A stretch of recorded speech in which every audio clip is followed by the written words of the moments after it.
శ్రీ గురుభ్యో నమ. ప్రాక్ పశ్చిమములు అనే గ్రంథంలోని అంశాలను చెప్పుకుంటూ ఉన్నాము. అందులో భాగంగా జెనీవా యాత్ర అనే అధ్యాయంలో మనము ఉన్నాము. 2/6/1972 ఆ తేదీలోకి మనము ప్రవేశిస్తూ ఉన్నాము. మాస్టారు చెబుతూ ఉన్నారు, ఉదయము 6:30 గంటలకు లేచి 8 గంటలకు అల్పాహారము పూర్తి చేసి తిని కరోల్ సతీమణి వచ్చి మాతో పూజలో పాల్గొని వెళ్ళిపోయాను. నేను, వర్మ, ఎలిజబెత్ మార్కెట్కు పోయి కొన్ని వస్తువులు కొనుక్కొని మధ్యాహ్నము 12:30 గంటలకు తిరిగి వచ్చి తిని భోజనానంతరము కరోల్ వచ్చి ధ్యానమున పాల్గొన్నది. కొన్ని సంభాషణలు, ప్రశ్నోత్తరములు జరిగినవి. క్రిందటి దినమున క్రీస్తు వెలుగును గూర్చి వారు పొందిన అనుభవముల సంభాషణ సాగినది. కాఫీ త్రాగిన తరువాత బయలుదేరి వెళ్ళి ఊరు నలుమూలలా చూచితిమి. ఆ తర్వాత జెనీవా అంతర్జాతీయ వైద్యాలయము అనే అంశంలోనికి మనల్ని తీసుకెళ్తూ ఉన్నారండి మాస్టారు. జెనీవాలో అంతర్జాతీయ వైద్యాలయము పర్యవేక్షకులు డాక్టర్ హేస్ ఆహ్వానింపగా ఆనాడు సాయంకాలము 4 గంటలకు నేను, వర్మ, ఎలిజబెత్ ఆ వైద్యాలయమును చూడబోయితిమి. వైద్యాలయము ప్రాంగణమే ఒక గ్రామమంత ఉన్నది. నవీన శాస్త్ర పరికరములతో సంసిద్ధములైన మహాభవనములు 14 అంతస్తులలో అనేకములు ఉన్నవి. అందుండి వచ్చుచూ పోవుచున్న వైద్యులు, నర్సులు మరి ఇతరులైన కార్యనిర్వాహకుల సంఖ్యయే వందలలో ఉన్నది. ఆ వైద్యాలయమునకు పర్యవేక్షకులైన డాక్టర్ హేస్ చక్కని ఆధ్యాత్మిక సాధకుడు. అహోరాత్రములు వైద్యాలయముననే జీవితము గడుపుచు సౌకర్యములు కలుగచేయుచు సేవాధర్మమునకు అంకితమైన వారు. ఆయన ఆల్బర్ట్ సెసి ప్రధాన శిష్యులలో ఒకరు. మేము ఆగంతకుల విశ్రాంతి స్థలమున కూర్చుండగా కరోల్ వచ్చి మమ్ము లోనికి కొనిపోయినది. ఆ భవనమున 12 అంతస్తులు, 32 ఉద్వహ యంత్రములు అంటే లిఫ్ట్స్ అండి, నిరంతరము పనిచేయుచున్నవి. ఒక్కొక్క లిఫ్టు ఒక పెద్ద లోగిలి అంత ఉన్నది. మంచముతోనే రోగిని మరికొందరు పరిచారకులను కూడా ఒక్కొక్క లిఫ్టులో కొనిపోవచ్చును. నిరంతరము పనిచేయుచున్నను వానిలో మేము ప్రయాణము చేయుటకై కొంతసేపు వేచి ఉండవలసి వచ్చినది. జనసమ్మర్ధము అంత హెచ్చుగా ఉండెను. అటు పైన మేము కొన్ని అంతస్తులలో ప్రవేశించి అచ్చట గదులను, రోగులను చూచితిమి. ప్రతి గదియందును రోగికి కావలసిన సర్వ సౌకర్యములు, ఆహార విహార స్థలములతో పాటు ఎక్స్రే, ఆపరేషను, కట్టుకట్టుట, ఉపచారముల కొరకు ప్రత్యేకమైన ఏర్పాట్లు ఉన్నవి. రోగి ఉండుటకు ఒక పెద్ద గది, మిగిలిన వానికి ఒక చిన్న గది, అందు నర్సులకు కుర్చీలు, బల్లలు వేరుగా ఉండును. పరిశుభ్రత వర్ణనాతీతము. బల్లలు, కుర్చీలు, నేల ఎప్పటికప్పుడు దుమ్ము లేక శుభ్రము చేయబడి ముఖములు ప్రతిబింబించుచున్నట్లున్నవి. ఆయన మమ్ములను ఒక గదిలోనికి కొనిపోయెను. గది చక్కగా అలంకరింపబడి అగరవత్తుల వాసన గుమాయించుచుండెను. లోపల మైత్రేయుల చిత్రపటము, బల్లపై 1-2 పుస్తకములున్నవి. అది ఆల్బర్ట్ సెసి తన అవసాన దినములలో నివసించిన గది. అప్పటి నుండి అందెవ్వరికీ ప్రవేశము పెట్టలేదు. అట నుండి మేము మరి ఒక భవనమునకు పోయి డాక్టర్ హేస్ నివసించు గదులలో ప్రవేశించితిమి. అతడు చాలా గౌరవముతో అందరినీ ఆహ్వానించెను. 60 సంవత్సరముల ప్రాయమున కూడా చురుకైన ఆరోగ్యవంతమైన బక్కపలుచని శరీరము, యువకుల వలె ఉత్సాహమైన చిరునవ్వుతో కూడిన ముఖము, కళ్ళలో ఉట్టిపడుచున్న నిరంతర సేవా ధర్మము కలవాడు. వచ్చిన వారందరూ ఆసీనులై చల్లని పానీయము సేవించిరి. అతడు మెల్లగా సంభాషణము ఆరంభించెను. నేను మీ రాకకై చాలా సంవత్సరముల నుండి ఎదురు చూచుచున్నాను. అనుదినము మీరు ఉపదేశించిన యోగ సాధన మార్గమును అవలంబించుచున్నాను. మా గురువు ఆల్బర్ట్ సెసి దానిని నాకు ప్రసాదించెను. దానితో పాటు నేను ధ్యానించుకొనుటకు ఇచ్చిన మీ చిత్రపటము ఇదిగో. ఇది చాలా చోట్ల చూసామండి. అంటే ఈ ఆల్బర్ట్ సెసి గారు మాస్టర్ చిత్రపటాన్ని చాలామందికి ఇచ్చి ధ్యానించుకోమని చెప్పారు. ఇదిగో ఇక్కడ కూడా చూస్తూ ఉన్నామండి. ఆయన అంటున్నారు, నేను ధ్యానించుటకు ఇచ్చిన మీ చిత్రపటము అదిగో అని చూపిస్తున్నారండి. మాస్టర్ ఫోటో ఇచ్చి ధ్యానించుకోమని చెప్పారట ఆల్బర్ట్ సెసి గారు. ఆడంబరము లేని అతని పూజాగృహము నిశ్శబ్దమై నిర్మలమై ఉండెను. అందరికీ వేరువేరుగా కుర్చీలును బల్లలును అమర్చబడి ఉన్నవి. కొంత సంభాషణ జరిగిన వెనుక నన్ను అతడు ప్రార్థన చేయుమని కోరెను. అందరూ కన్నులు మూసుకొని ధ్యానించగా నేను ప్రణవము గాయత్రి ఉచ్చరించి మాస్టర్ సివివి నామము ఉచ్చరించి తిని ప్రాణశక్తి తరంగములను అందరును సాక్షాత్కరించుకొనగలిగిరి.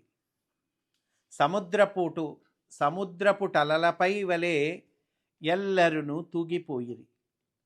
కొంత తడవునకు నేను మైత్రేయుల నామము ఉచ్చరించి తిని అందరును కరుణామయమైన భావానుభూతిలో నిమగ్నులైరి.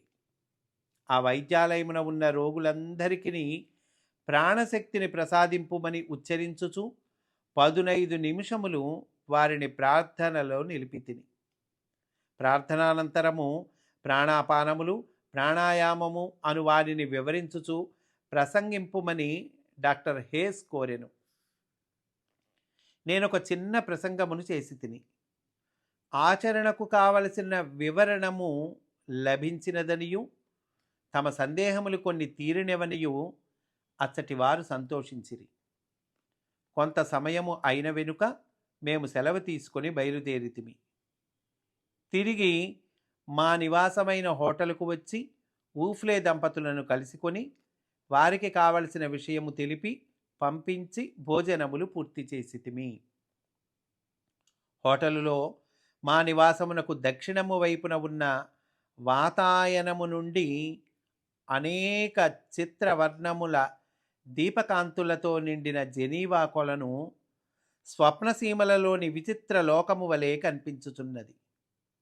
జలయంత్రమున గగనమునకు ఎగురుచున్న నీటిధార తుంపురులలో ఇంద్రధనస్సులు పరిగెత్తుచున్నట్లు ఉన్నది.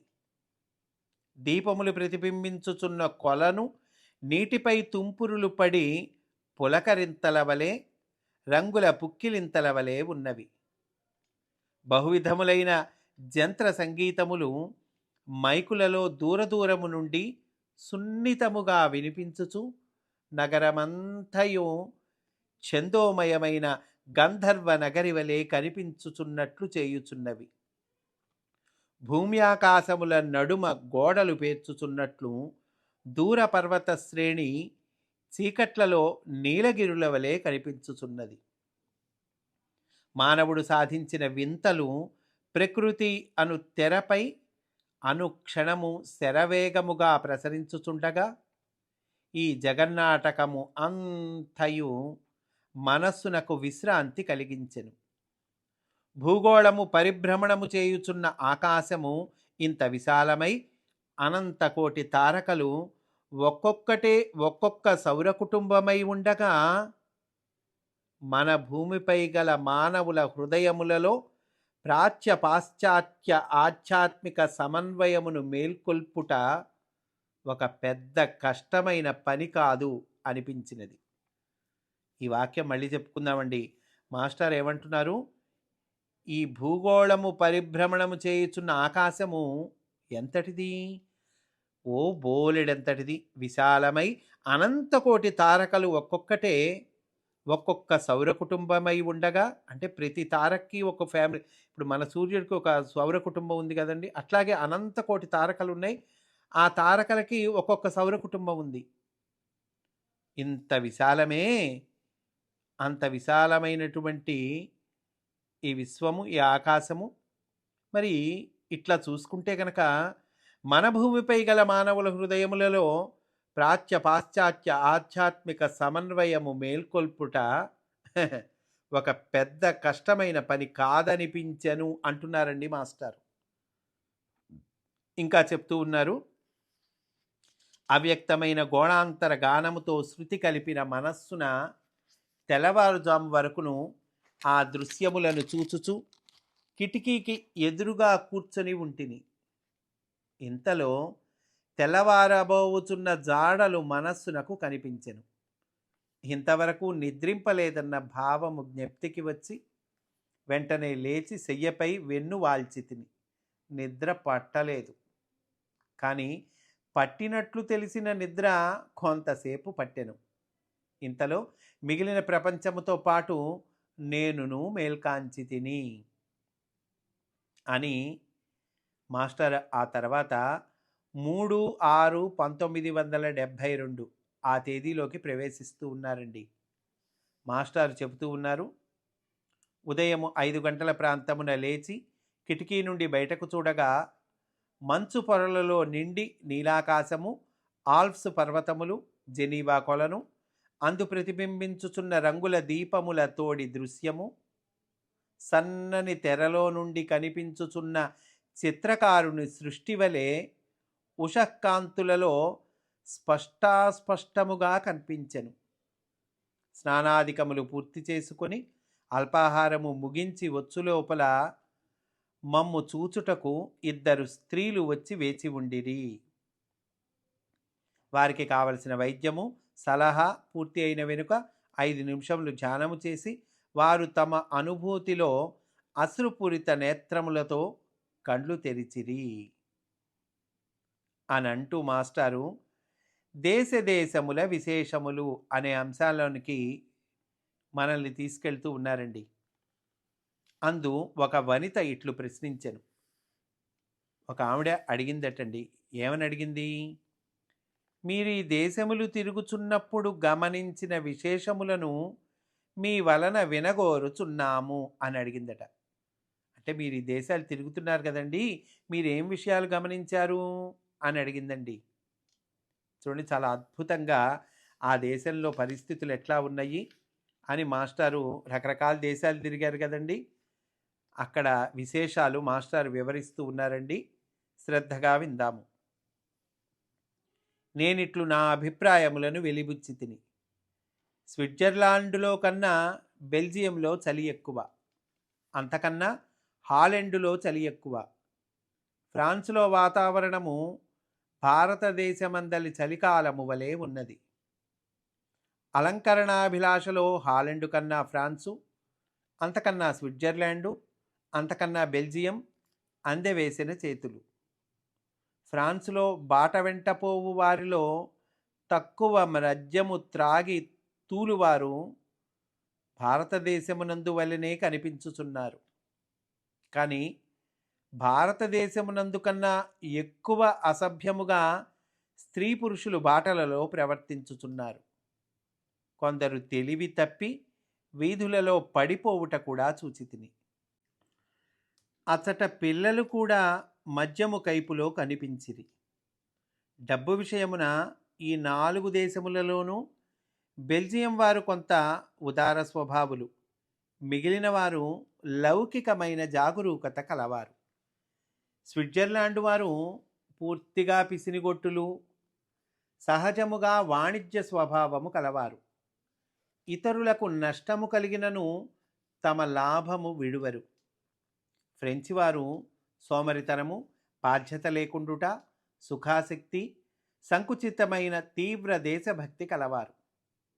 కష్టపడి పనిచేయువారు కూడా ఎక్కువ భావము త్రాగుడుకు ఖర్చు పెట్టుదురు. అంటే ఎక్కువ భాగం త్రాగుడుకు ఖర్చు పెడతారటండి. మిగిలినది పన్నులు కట్టుటకు పోవును. కనుకనే కాబోలు నిత్య జీవితమును దాటిన అభిప్రాయములు ఎక్కువ మందికి ఉండవు. పాట వెంట పోవుచూ కూడా భార్యాభర్తలే కాక విద్యార్థులకు యువతీ యువకులు కూడా గాఢాలింగనముతో నడుచుచుందురు. బాటలపైన ముద్దు పెట్టుకొనుట ప్రణయ ప్రవృత్తి బాహాటముగా ప్రదర్శింతురు. వేషభాషలలో నజరుతనము ఎక్కువ, శుచిత్వము తక్కువ. తెల్లజాతిలో ఎక్కువ మంది నిత్యము దంతధావనము చేయరు. దాదాపు వారము దినములకు ఒక పర్యాయము స్నానము చేయుదురు. కొంతమంది దగ్గరకు వచ్చినప్పుడు చర్మము వాసన కలుగును. భారతీయ యోగ సంప్రదాయమును అవలంబించి క్రమశిక్షణ పొందుతున్న వారు మాత్రము చాలా పరిశుభ్రముగా ఉన్నారు. ఎంగిలి అననేమో ఈ దేశముల వారికి తెలియదు. మాటాడుచు చేతులు నోటిలో పెట్టుకొనుట, భోజన పదార్థములు వడ్డించున్నప్పుడు వ్రేలికి అంటినచో వ్రేలు చీకుకొనుట, కడుగకుండా మరలా వడ్డించుకొనుట సర్వసామాన్యము. భారతదేశమున సంప్రదాయబద్ధమైన ఇండ్లలో వడ్డించువారు వేరు, తినుచుండువారు వేరు. తినుచుండువారు వడ్డన గరిటెలు తాకినచో భారతదేశమున వానిని తొలగించి కడిగిన తరువాత కానీ వాడరు. ఇచ్చట బిస్కట్లు, జీడిపప్పులు మొదలైన వారిని కొంత కొరికి మిగిలిన భాగమును మరలా ఆ పళ్ళెములోని వానితో ఉంచుదురు. భారతదేశమునందు నాగరికుల వలెనే వీరందరూ కవర్లు, పోస్టు స్టాంపులు నాకి అంటించుట చేయుదురు. పాశ్చాత్యులలో శాకాహారులు చాలా పట్టుదల కలిగి ఉందురు. వారు గ్రొడ్లనే కాక పాలు, వెన్న, మజ్జిగ మొదలైనవి కూడా వాడరు. అయినను మాంసాహారులతో కలిసి భుజించుటలో పట్టింపు లేదు. కొన్ని దేశములలో పురుషుల సంఖ్య కన్నా స్త్రీల సంఖ్య హెచ్చున్నట్లు కనిపించును. అందును భర్త పోయినవారు, విడాకులు పొందినవారు ఎక్కువ. వివాహము ఎక్కువ మంది నవీన పాశ్చాత్యులలో ఒక సాంఘిక సదుపాయమే కానీ ఎక్కువ ఆపేక్షలతో కూడి ఉండదు. ఏ వయస్సులోనైనా ఎన్ని మార్లైనా వివాహం చేసుకొనవచ్చును. సామాన్యముగా పిల్లలకు తల్లిదండ్రులు తోడు నీడ అయిన సంబంధము, ఏక కుటుంబ స్థితి ఉండదు కనుక మనిషి సాయమునకై వృద్ధులు కూడా వివాహం చేసుకొందురు. తల్లిదండ్రులు తమ ఆడపిల్లలకు మందులు తీసుకొనినప్పుడు అవివాహితులైనను గర్భనిరోధక మాత్రలు వాడవచ్చునా అని అడిగి తెలుసుకొనుట నాకు క్రొత్త అనిపించినది. బంధువులు పొరుగుళ్లలో ఎంత దగ్గర బంధువుల ఇండ్లలో అయినను దిగరు. తండ్రులు కొడుకులు కూడా ఒకరినొకరు చూచుటకు వచ్చినప్పుడు హోటలులో దిగి భోజనము చేసి చూడబోవుదురు. ముందు చెప్పనిదే ఎవ్వరును ఎవరి ఇంటను భోజనము చేయరాదు. ముసలివారికి ప్రభుత్వము వేతనము ఇచ్చును. దానితో వారు నివసించుటకు వృద్ధులకు ఏర్పరచిన ప్రభుత్వ గృహములు వేరుగా ఉండును. చాలా కుటుంబములలో వృద్ధులు అచ్చటనే జీవించుచుందురు. వారికి స్నానము ప్రక్క 1-2 పుస్తకములు ఇవ్వబడును. వారు చనిపోయినచో తెలియపరచవలసిన వారి అడ్రస్సు వారి మెడలో వ్రేలాడగట్టబడి ఉండును. ఉత్తర క్రియలకు కావలసిన ధనము ఎవరికి వారు తమ ఆర్జన నుండియే బ్యాంకులో వేసుకొని ఉంచవలెను. అప్పుడే కొడుకులు గాని కూతుళ్ళు గాని వచ్చి శరీరమును కొనిపోయి ఉత్తర క్రియలు చేయుదురు. పాశ్చాత్య దేశములలో చనిపోయిన తరువాత శరీరమునకు చేయవలసిన క్రియలకు కావలసిన ఖర్చు జీవించినప్పుడు కావలసిన దానికన్నా చాలా ఎక్కువ. శరీరమును కొనిపోవుటకు బంధుమిత్రులు చూచి వెళ్ళు వరకు అట్టి పెట్టుటకు సమాధి చేయు స్థలమును కొనుటకు మతము వారికి చెల్లింపవలసిన మొత్తములు చాలా ఎక్కువ. పెద్ద మొత్తము చెల్లించి మతము వారి వాహనములలో మాత్రమే శరీరమును కొనిపోవలెనని చట్టము. పెద్ద పెద్ద ఉద్యోగములలోనూ సంస్థలలోనూ స్త్రీలు ఎక్కువ మంది పనిచేయుదురు. పురుషులు శరీర శ్రమకు సంబంధించిన వృత్తులలోనూ మిగిలిన కాలమునందు ఇల్లు తీర్చుకొనుట, వంట చేయుట, పిల్లలను చూచుట అందు గడుపుదురు. స్త్రీలకు ఇండ్లలో గౌరవము, అధికారము ఎక్కువ. ఆర్థిక విషయములు, వస్తువులు కొని తెచ్చుట మొదలైనవి స్త్రీలే ఎక్కువ చేయుదురు. ఇచ్చట స్త్రీల చర్మములు కూడా పురుషుల చర్మముల వలె మోటుదేరి ఉండును. భారతీయ మహమ్మదీయ జాతులలో స్త్రీత్వముకున్న సౌకుమార్యము, నాజూకుతనము వీరి జాతులలో కనిపించదు.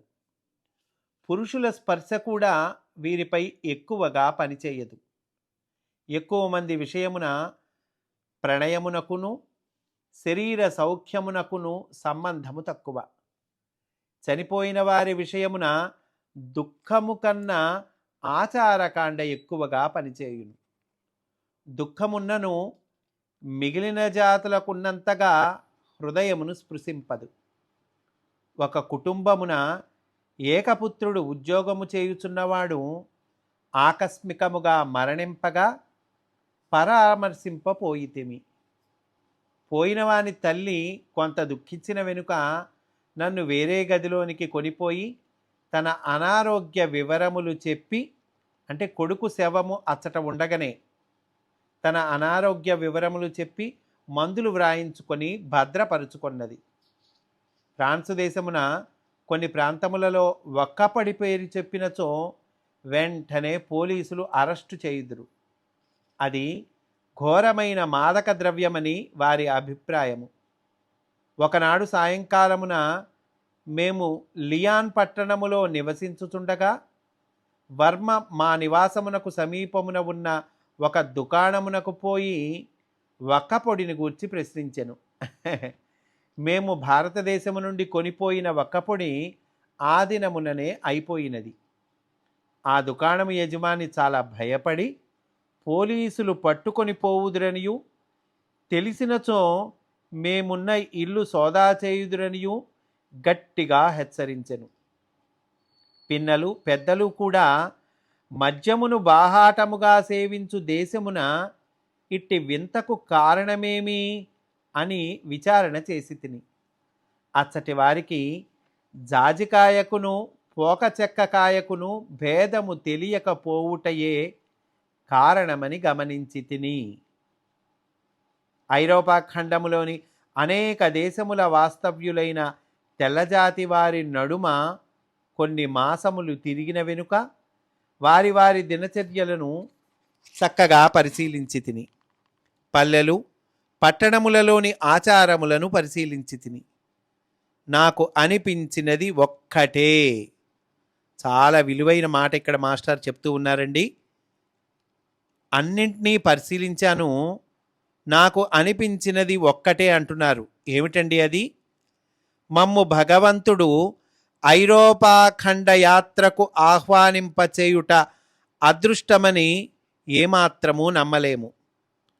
అనేక విధముల దినచర్యా సంప్రదాయములు కారణముగా ఋషులు నడచిన పవిత్ర భూమి అయిన భారతదేశమునందు జన్మించుట నిశ్చయముగా వెలలేని అదృష్టమని అర్థమైనది అని వివరించి తిని అంటున్నారండి మాస్టారు. ఈ వాక్యం మళ్ళీ చెప్పుకుందామండి. అనేక విధములైన దినచర్యా సంప్రదాయములు, వీటి కారణంగా ఎటువంటి భూమండి? ఋషులు నడచిన పవిత్రమైన భూమి. అట్లాంటి భారతదేశమునందు జన్మించుట నిశ్చయముగా వెలలేని అదృష్టము అని అర్థమైనది అని వివరించి తిని అంటూ ఉన్నారండి మాస్టారు. అంటే ఆవిడ ఒక యువతి అడిగింది కదండి, మీరు తిరిగిన దేశాలు, వాటి విశేషాలు, అక్కడి జీవన పరిస్థితులు చెప్పండి అంటే ఇంత చక్కగా మాస్టారు వివరణ అందించారండి. ఈరోజు ఇక్కడితో పూర్తి చేసుకుందాము. రేపటి రోజున మనము లియాన్ నగరము అనే అధ్యాయములోనికి ప్రవేశిస్తాము అని సవినయంగా మనవి చేసుకుంటూ స్వస్తి. వాసుదేవ.